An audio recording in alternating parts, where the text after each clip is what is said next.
بسم الله الرحمن الرحيم. عن عبد الله بن عمرو رضي الله تعالى عنه قال قال رسول الله صلى الله تعالى عليه وسلم: أربع إذا كن فيك فلا عليك ما فاتك من الدنيا: حفظ أمانة، وصدق حديث، وحسن خليقة، وعفة طعمة. رواہ البیہقی۔ نبی کریم صلی اللہ علیہ وسلم نے ارشاد فرمایا، اگر چار عادتیں تم میں موجود ہیں تو دنیا سے اگر تمہیں کچھ بھی نہ ملے تو بھی کوئی حرج کی بات نہیں۔ نمبر 1، امانت کی حفاظت کرنا۔ نمبر 2، سچ بولنا۔ نمبر 3، اچھے اخلاق۔ اور نمبر 4، پاکیزہ اور حلال لقمہ۔ اگر یہ چار چیزیں موجود ہیں تو بس پھر سمجھے دنیا کی سبھی نعمتیں موجود ہیں، اور کوئی نعمت بھی نہیں ہے تو کوئی حرج والی بات نہیں۔ تو دوستو، یہ چار نعمتیں بہت عظیم نعمتیں ہیں۔ نمبر 1، امانت کی حفاظت کرنا۔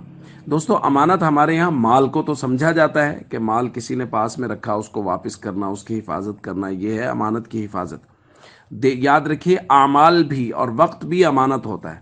یعنی ایک آدمی ہے، وہ مزدور ہے، اور اس نے 8 گھنٹے کی مزدوری کا معاوضہ لیا ہے، تو اب 8 گھنٹے کی مزدوری اس پر امانت ہے۔ یہ وقت بھی امانت ہے، جس نے اس کو مزدوری دی ہے اس کا، لہذا یہ پورا وقت بھی ادا کرے۔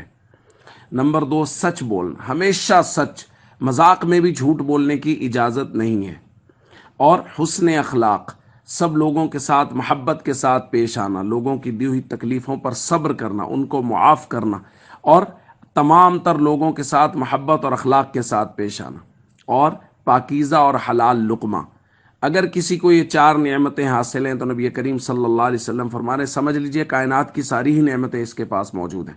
اس لیے ہم سب کو کوشش کرنی چاہیے، امانت کی حفاظت کریں، سچ بولیں، ہمیشہ اچھے اخلاق کے ساتھ لوگوں کے ساتھ پیش آئیں، اور حلال کا پاکیزہ لقمہ وہ اپنے اور اپنے بچوں کے پیٹ میں ڈالیں۔ السلام علیکم ورحمۃ اللہ وبرکاتہ۔